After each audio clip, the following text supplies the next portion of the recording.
Hello everyone, today I'll show you how to get infinite crafting materials in Wukong the Black Myth. To initiate this, well, it's not an exploit per se, but it's maybe a bit of an oversight on the dev's part. You can simply travel back and forth between two locations, and after coming back to this location, you'll see that all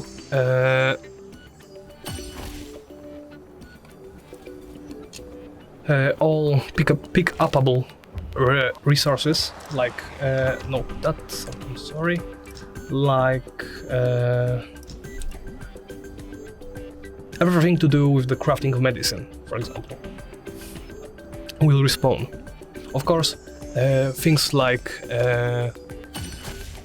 soul shards, or in other words, crafting materials used, stone spirits, I'm sorry, are used to upgrade or create weapons, and the same goes for yarn. The basic two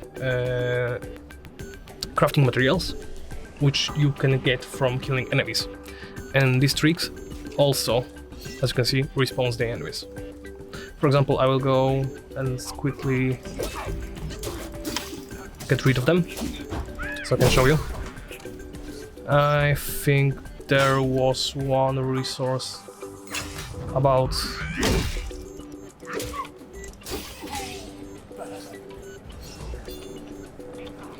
right about here, I think. Maybe not. I may be blind.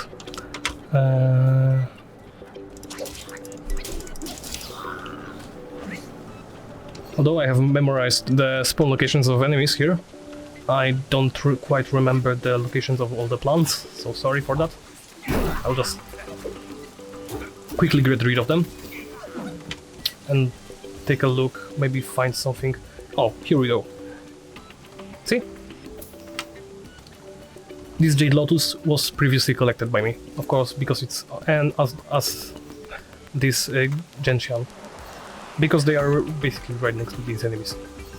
And after doing this trick, you can simply go and collect all resources once again, making sure you have enough consumables for every step of your journey.